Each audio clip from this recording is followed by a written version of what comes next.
전장병 1계급 특징, 무공훈장 14개, 북한군의 규모와 직결지를 파악하고 포문의 위치까지 모두 그려서 메가더 장군에게 전달했다고 합니다. 인공위성을 갖다 준 거야, 인공위성을. This man?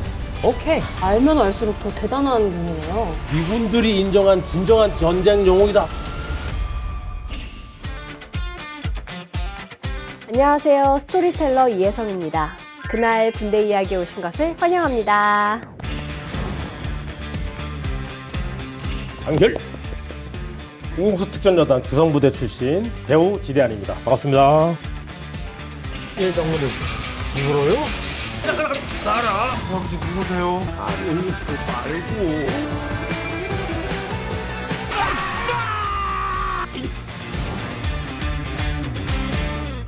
아직까지도 군인 정신으로 살고 계신다고 제가 얘기를 들었는데 네. 직업이 배우이시다 보니까 아무래도 스트레스 받을 일이 많을 것 같은데 혹시 이때도 군인 정신이 도움이 되나요?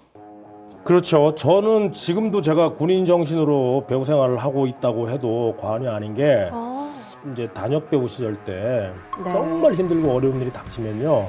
내가 천랭군도 무사히 마친 대한민국 최고의 구공수 출신인데 이걸 못 이겨내겠어? 라는 마음으로 항상 버텨요. 그리고 힘들면 군대 있을 때 사진 한 번씩 보면서 힘내자! 뭐 이런 아마 죽을 때까지 군인 정신으로 저는 살 것 같아요. 안 되면 되게 하라. 와, 안 되면 되게 하라. 사나이 태어나 한 번 죽지 두 번 죽나. 와, 진짜 특전사 정신으로 이겨내시는 거네요. 맞습니다. 너무너무 멋지십니다. 안녕하세요. 스토리텔러 상병 웅성우입니다. 그날 군대 이야기에 오신 것을 환영합니다. 네, 저는 부부걸 유정이고요. 만나 뵙게 돼서 또 여기 불러주셔서 너무너무 감사합니다.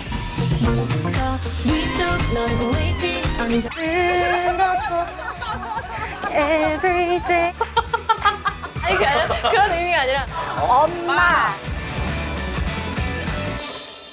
제가 기사들을 좀 찾아봤는데 네. 유독 눈에 띄는 기사가 있었어요. 네, 그런 거죠. 할아버지께서 6.25 아. 참전용사시라고. 저희 할아버지가 지금 대전 현충원에 계세요. 그래서 사실 제가 예전에는 좀 이제 뭐 명절마다 친척분들이랑 같이 갔었는데 최근에는 좀 바빠서 많이 못 뵀었어요. 근데 뭐 너무 감사하게도 저희 팬분들이 대신 가셔서 인사를 드려주셔가지고 네, 너무 감사하게 생각하고 있습니다.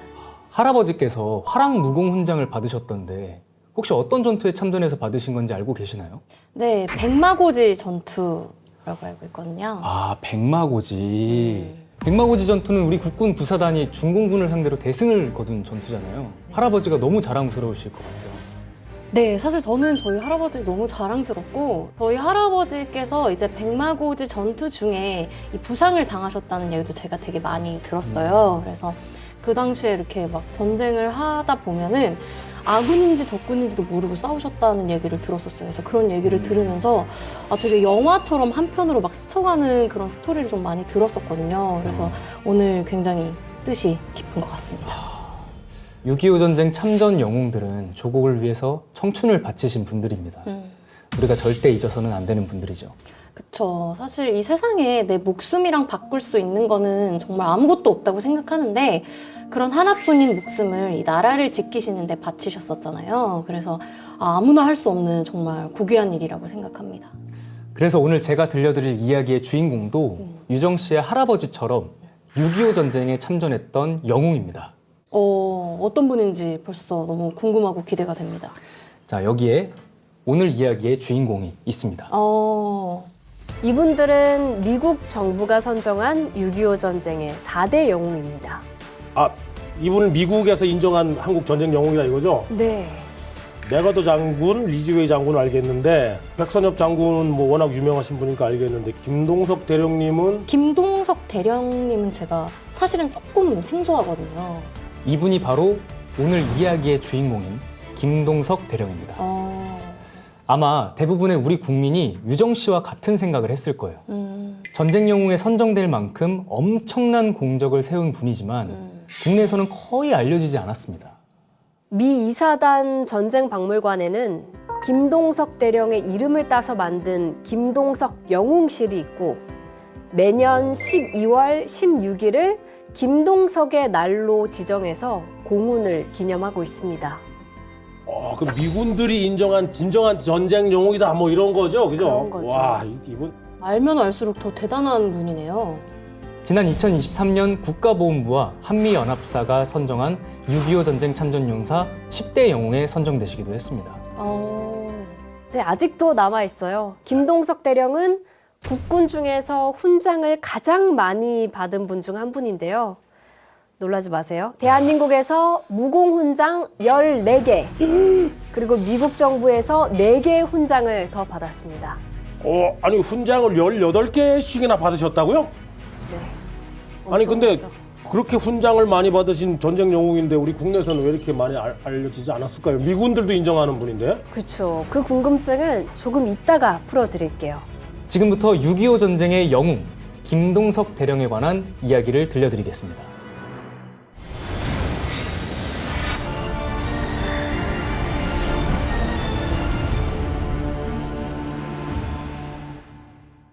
때는 1950년 7월. 이때 상황이 어땠냐면요. 6.25 전쟁이 발발하고 국군은 사흘 만에 수도 서울을 뺏기고 낙동강 방어선까지 밀려내려온 절체절명의 위기였습니다. 그렇죠. 그런데 이때 아군에게 불리했던 전장의 흐름을 뒤바꾼 전투가 벌어집니다. 전투가 어떤 전투였죠? 바로 화령장 전투입니다. 화령장 전투. 되게 엄청난 전투 같은데. 저는 사실 좀 처음 들어보거든요. 이름은 조금 생소하지만 아군에게는 아주 의미가 있는 전투입니다. 국군 1사단과 17연대가 북한군 15사단을 경멸하면서 파죽지세로 내려오던 북한군의 남하를 막을 수 있었습니다. 또 당시에 북한군에게 연달아 패배하던 국군이 유엔군의 지원 없이 단독으로 작전을 펼쳐서 대승을 거둔 전투이기도 합니다. 진짜 대단한 전투였네요. 화령장 전투. 네, 기억하겠습니다. 화령장 전투. 정말 대단한 전투였죠. 네. 그런데 여기서 더 놀라운 사실은 6.25 전쟁사에서 가장 적은 피해로 가장 완벽한 승리를 거둔 전투라는 거예요. 네. 5일 동안 전개된 전투에서 북한군은 356명이 사살된 반면에 국군의 전사자는 단 4명이었습니다. 와, 이거 들으면 들을수록 진짜 뿌듯한 이런 대승을. 전투에서 대승한 17연대 장병들은 아주 특별한 포상을 받는데요. 놀라지 마세요. 17연대 전 장병 1계급 특진. 근데 이게 군인한테는 정말 최고의 선물 아니에요? 2등병이 그냥 하루아침에 1병이 되고 상병이 병장이 되고 하사가 중사가 되고 연대 병력들이 다 1계급 특진한 거예요? 야, 그거 엄청난 건데 한두 명도 아니고 연대 병력들이? 이게 가능한 상황입니까? 아니요, 저는 상상 들어본 적도 없어요, 저는. 6.25 전쟁이 벌어진 3년 1개월 동안 연대 병력 전원이 1계급 특진한 사례는 단 3번뿐이었습니다. 이 전쟁 중에 벌어진 전투가 수백 개는 될 것 같은데 그중에 딱 3번이라니까 너무 확 와닿는데요. 지금부터 더 중요한 이야기를 해드릴 거예요. 화령장 전투를 승리로 이끈 사람이 바로 김동석 대령입니다. 당시 김동석 중위는 국군 17년대 11중대 중대장이었는데요. 네. 북한군 15사단이 화령장에 주둔하고 있다는 첩보를 듣게 돼요. 이때 알아낸 정보를 상부에 보고했고 김동석 중위가 가져온 첩보를 바탕으로 국군 17연대는 화령장 전투에서 대승을 거둘 수 있었습니다. 그래서 1계급 특진을 하신 거네. 네. 이 화령장 전투에서 첩보 능력을 인정받은 김동석 대위는 1950년 9월 미 8군 정보연락장교로 파견됩니다. 첩보 장교들이나 정보 장교들이나 이렇게 특수부대들은 담력과 그다음에 순발력과 이게 모든 게 뛰어나야 되는. 그분이 그래서 그쪽으로 가셨구나. 네. 북한의 침투에서 정보 수집을 비롯한 다양한 임무를 하고 있는데 워낙 보안이 중요한 부대라서 자세한 임무는 기밀입니다. 본래 우리 첩보 부대는 적지에 투입돼가지고 첩보 수집하는 게 저희 임무거든. 전쟁할 때니까 주로 전투 정보거든. 적군 현황이라든가 이런 거. 적지에 들어가가지고 요인 납치도 해야 되는 거고 문서 탈취도 해야 되는 거고 중요 인물을 잡아내오기도 해야 되는 거고 그래야지만 거기서 이제 첩보를 얻는 거거든. 그러니까 이제 적지에 가면은 하다못해 무슨 물건이라도 양말 한 짝, 손수건 하나라도 서류 하나라도 가져와야 돼. 가져오면 그걸 가지고서 우리 부대본부에서는 이제 그거 분석을 하지. 6.25 전쟁 중에 아군에게 불리했던 전세를 완전히 반전시킨 작전이 뭔지 아시죠? 너무 유명한 작전이죠. 아이고 참. 인천 상륙 작전이잖아. 맞습니다. 네. 그럼 혹시 인천 상륙 작전의 성공 확률이 얼마였는지도 아시나요? 사실 뭐 숫자는 기억이 안 나고 거의 불가능에 가까웠다는 것만 기억이 나거든요. 바로 5,000분의 1이었습니다. 어... 그래서 메가더 장군이 인천 상륙 작전을 주장했을 때 주변에서 엄청 반대가 심했다고 합니다. 아무래도 확률상 그게 너무 무모한 도전이니까 그게. 그런데 네. 이렇게 희박한 확률의 상황에서 메가더 장군이 인천 상륙 작전을 결심하게 된 데는 바로 김동석 대위의 첩보도 영향을 줬다고 합니다. 와, 그럼 이 김동석 대위님이 인천 상륙 작전에도 도움을 좀 주신 거네요? 맞습니다. 어... 인천 상륙 작전을 준비하던 8월에는 낙동강 방어선을 뚫으려고 혈안이 된 북한군과 이를 저지하는 아군의 공방전이 매일같이 벌어졌습니다. 인천 상륙 작전을 성공시키기 위해서는 지금 이 낙동강에 있는 전선을 위쪽으로 밀어내야만 했는데요. 낙동강 방어선 근방에 있는 북한군 병력에 관한 첩보가 정말 절실했습니다. 이 전투 중에는 이게 그 진짜 이렇게 막 서로 막 총싸움 막 하지만 뒤에서 오는 첩보전이 엄청나거든요. 예. 이때 김동석 대위가 엄청난 첩보를 가져왔는데요. 김동석 대위는 아주 이상한 장면을 보게 돼요. 냇물이 평소와는 다르게 뿌연 거예요. 어... 찬찬히 살펴보니까 위쪽에서 흙탕물이 내려오고 있었습니다. 조용한 동네에 냇가라면 물이 맑아야 할 텐데 막 흙탕물이 내려가더래요. 그래서 아 이건 무슨 위에서 뭔 일이 있어서 이렇게 흙탕물이 내려오는 것이지라고 생각을 해서 냇물이 시작되는 지점에 누군가 있다. 가보자. 가보자. 그런데 북한군이 언제 어디서 튀어나올지 모르는데 그냥 국군 복장으로 돌아다닐 수는 없잖아요. 그렇죠. 그래서 어떻게 했대요? 농부복을 빌려서 입었습니다. 농부로 위장을 하셨던 거네요, 그럼. 네.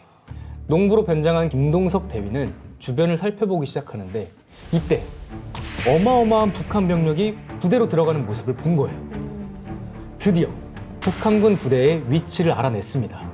부대의 위치를 알았다 치자고요. 부대의 위치를 알면은 그 부대 병력이 얼마인지 화력이 얼마인지 뭐 이런 것도 다 알아야 되거든요. 그렇죠. 예, 예. 아직 좀 정보가 부족한 것 같죠? 그렇죠. 많이 부족하죠. 여기서 또 기지를 발휘합니다. 농부복을 빌렸던 농부에게 이번에는 소 한 마리를 빌렸어요. 에? 소? 서로 뭘 하실지 전혀 예상이 저는 안 되는데요. 자, 들어보세요. 김동석 대위는 소를 끌고 북한군 부대 앞으로 걸어갔어요. 그러더니 갑자기 소를 발로 이렇게 질렀다고 하시더라고요. 그러니까 소가 놀래서 막 뛰어들어가니까 아버지가 오 내 소 내 소 내 소 하고 소를 찾는 척하면서 자연스럽게 부대 안으로 들어가는데 누군가 막아섰습니다.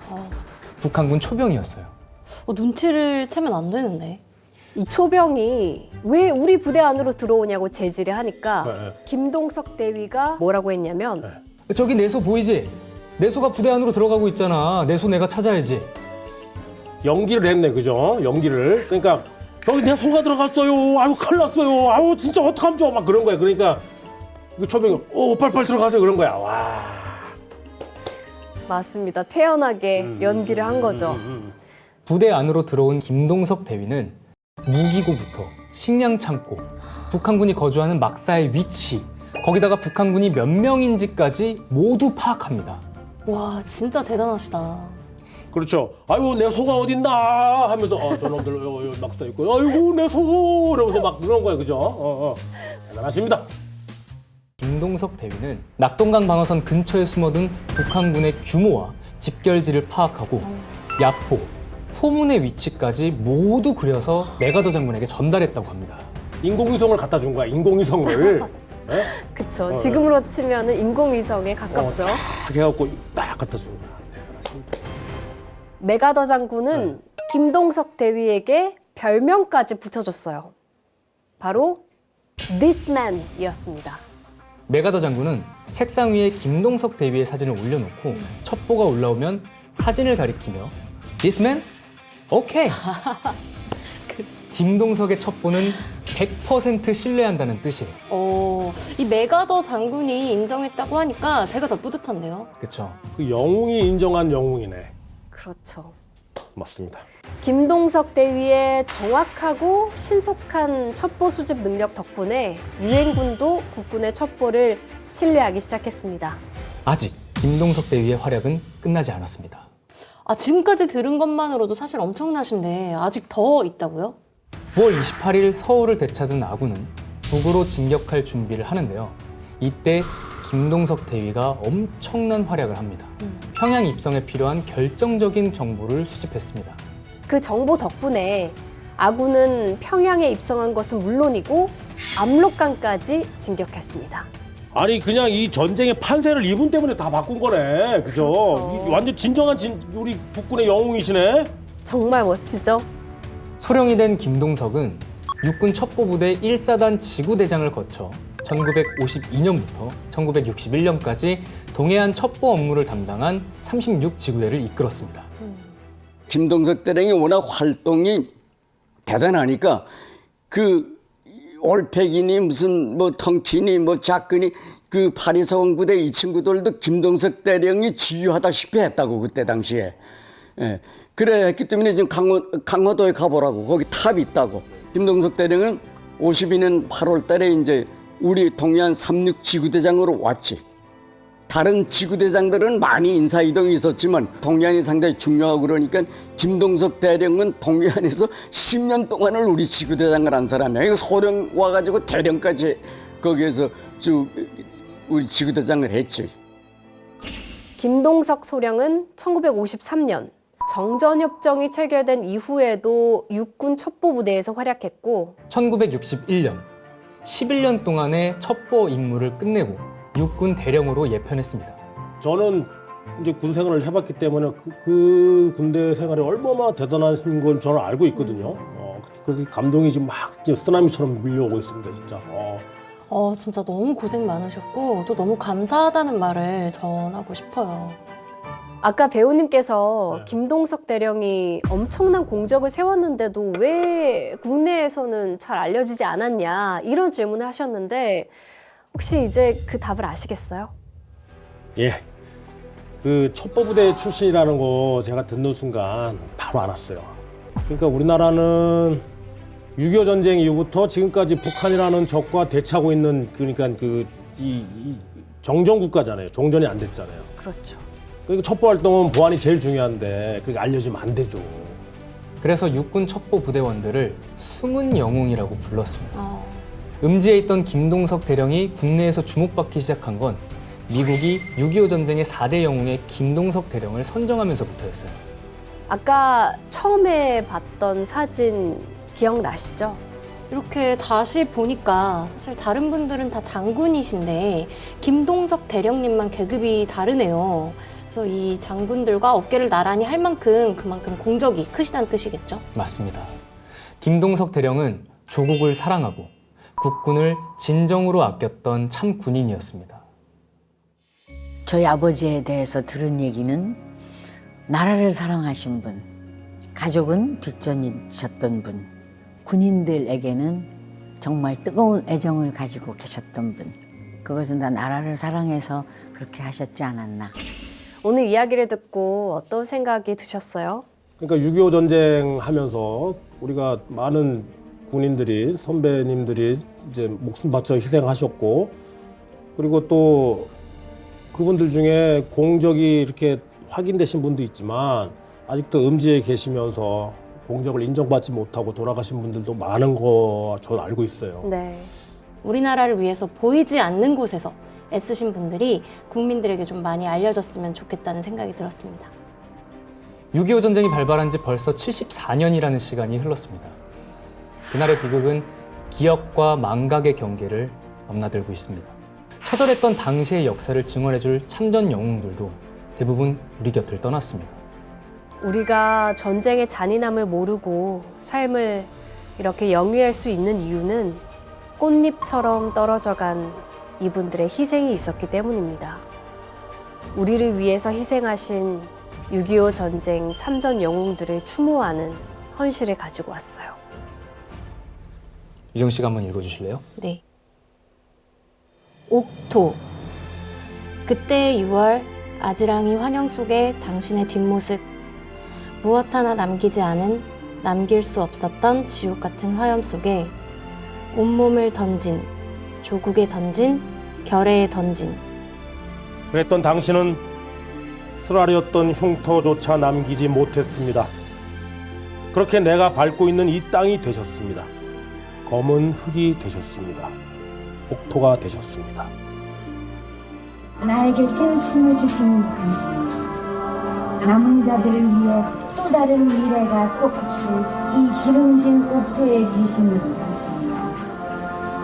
영겁의 영광과 번영 속에 우리와 함께 하소서. 우리와 같이 누리소서. 고요한 아침 속에 그 평화 누리소서.